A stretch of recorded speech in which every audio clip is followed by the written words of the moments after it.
Kevin Pelton, ESPN.com, NBA insider here on the Sports Bash. Kevin, which way do you look at not only last night, but game number 6, where Oklahoma City's at home?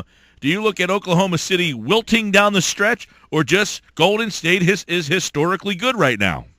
I think you have to start with the Warriors, given everything they've done this season and, the role they played in the comeback. First off, getting hot from three-point range after struggling there earlier in the series, and then defensively with Andre Iguodala moving into the starting lineup at halftime of Game 5. His defense on Kevin Durant totally changed this series. So, I think Oklahoma City bears some blame for what happened at the end of Game 6, where their offense really stagnated, and, they did not have a field goal in the last 2:19, I think, of that game. But more than that, I think it was about the Warriors and how great they are. Yeah. What do you make of Durant now in terms of, people? I feel like people are like, people aren't criticizing Durant enough, and I'm like, I don't know. I don't think people put Durant on that LeBron level. I think he's just a great, great, great player, but not on that next level. But what do you make of Durant with the 3-1 lead here as a superstar player? Well, I thought Game 6 he wasn't great. I think Charles Barkley probably went too far in terms of criticizing him for playing hero ball abuse. I don't think those were necessarily bad shots that he was taking, but certainly there was a lot of isolation basketball in that game, and that was a contributing factor to why the Thunder couldn't score down the stretch. But I liked the mindset he came out with last night in Game 7. He and Russell Westbrook got everyone involved offensively, and just role players weren't able to make shots. So down the stretch, it was basically just Durant and Westbrook making plays to keep them in the game. But that's a hard way to win, especially when someone is going like Klay Thompson and Steph Curry were both going off for the Warriors. Here's I opened up with this today, Kevin. The Warriors, the Thunder as we know them, that Game 6 could have changed their entire franchise. I mean, if Durant ends up walking away, who knows when that team will ever get good again. Was Game 6 possibly a major defining moment for the Oklahoma City franchise?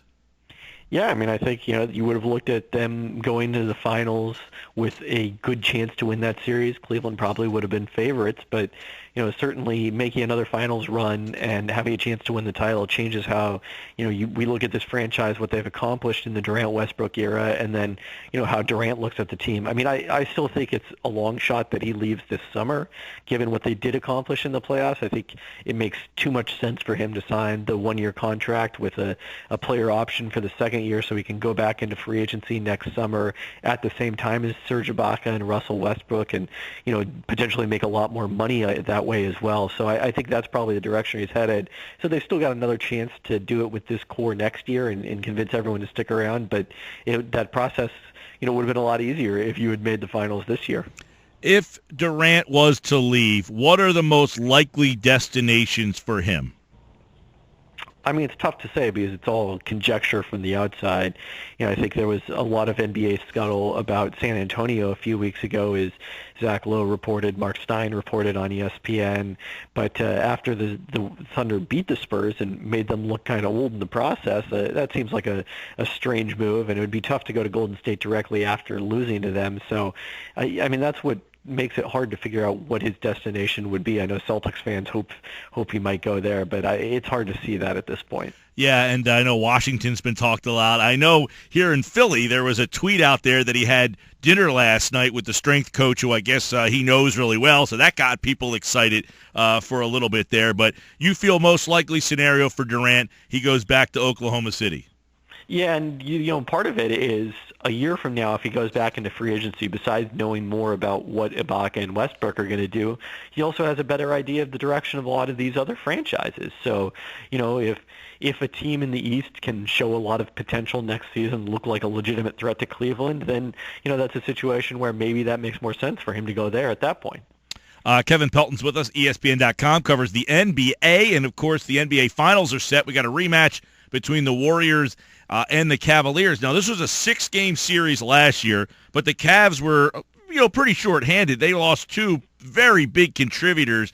How do you think that changes this series this time around? I know Golden State on the court, more wins. People think they're better, but they're a very similar team than the one than the Cavaliers team they'll face this time around. Well, it's a completely different series because Cleveland has changed so much stylistically with Kyrie Irving and Kevin Love back in the lineup, and then the addition of Channing Frye at the trade deadline. Last year in the finals, after Irving went out, it's Matthew Dellavedova at point guard. It's a big front court of Tristan Thompson and Timofey Mozgov, and them just trying to slow the game to a crawl and win a low-scoring affair. That's not at all what they've done so far in this postseason. They've spread the court. They've played a lot of Frye and Kevin Love at center with lineups with no traditional center, not a lot of rim protection, but those teams have those lineups put 5 guys on the court who can shoot the three, and that's been really difficult for Eastern Conference opponents to defend. So it's going to be an entirely different style of matchup, and I think one where it's really going to turn on which team shoots better from beyond the arc. Kevin, one thing, too, is LeBron and the consistency of him getting to the NBA Finals. We know he's won 2, he's lost 4. What does this series mean to him both ways, a win and a loss? I mean, I think a win would probably be bigger for him than a loss would be bad because, just like last season, the Cavaliers come into this series as the underdogs. They're facing a team that won 73 games. If they win, it would be the largest upset in finals history in terms of, the difference in regular season wins between the two teams. So I don't think there's a huge amount that would tarnish his legacy, although, certainly Jordan fans will continue to point to that 2-5 record if they lose in finals is, a criticism of James. But if he can pull off the upset, I think then, there's a lot of upside for, becoming a player to lead 2 different teams to championships, and then also, breaking that Cleveland title drought that, he surely feels acutely as someone who grew up in Northeast Ohio. Yeah, I've commented that, yes, he only has the 2 championships, but if you won in Cleveland, that almost gives you an extra one. It's like a boost to your amount of rings that you get to say that you've actually won. It should be a lot of fun. I want to get your opinion on the role Klay Thompson had in Golden State. Some would say that he might have been the best player on the floor the last 2 games. Yeah, Steph was pretty good last night too, but yeah, I mean, they don't win Game 6 without what Klay Thompson did, without his record-setting performance in terms of most threes ever in a playoff game. He kept them in it and then eventually won the game for them in the fourth quarter. So this is really, a guy who's had a good postseason, struggled a little bit in the first half of the series against Oklahoma City, but over the course of the playoffs, I think it's him and LeBron have probably been the 2 best players in the postseason. Style in this game, as you mentioned, Cleveland's different this time around, and it would be wins and losses wise the biggest upset. But do you feel that Cleveland, a lot of people at this time last week thought Cleveland might have been the favorite because it was 3-1, but who do you lean to as the favorite in this one? And I did think Cleveland was the favorite last week because, they were certain basically to get to the finals. They were, even when they were tied 2-2 with Toronto, they were never in much danger, whereas you didn't know who was going to emerge out of the West, and that made Cleveland the most likely single team to win. The upside for the Cavaliers in this series is they come in really hot. I looked at this today on ESPN Insider that when you adjust playoff performance for the opposition they faced, what they did in the regular season, the Cavaliers actually have had the 3rd best run to get to the finals of anyone since they went to 16 teams in 1984. So they've been the better team in the playoffs, but a lot of that has been about their hot 3-point shooting. I don't think they can quite keep that all up against Golden State. So and the other aspect of it is you just don't like the matchups for the Cavaliers. I think Kevin Love's inability to defend in this series probably a little overstated. They actually played okay against the Warriors with him at center on Christmas Day. That wasn't why they lost the game, but still not a great matchup for him, not a great matchup for Kyrie Irving. Who's he going to defend in this series?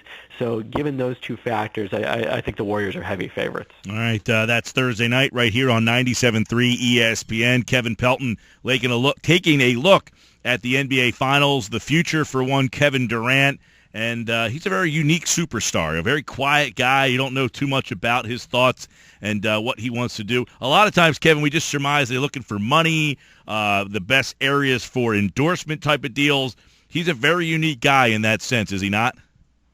And you really don't find out with players until they hit this opportunity where they actually become unrestricted free agents, because, the way the system is set up in the NBA, when you're done with your rookie contract, it makes so much sense for players to extend their contracts. So, we saw Durant do that for the full 5 years. We saw LeBron do that in Cleveland for 3 years before he was able to opt out. And then we found out that, in his case, LeBron's case, he really valued the opportunity to team up with guys he wanted to play with and to win a championship because he felt he needed that kind of help. So I think what we've seen lately with free agents is that ability to win, compete for a championship is the number one driving factor, and we'll see if that's the case with Durant. I, for one, hope he stays. I hope he tries to win a championship in Oklahoma City. Kevin Pelton, everybody here talking NBA. Thanks, pal. All right, thanks for having me. Kevin Pelton, ESPN.com. For more on the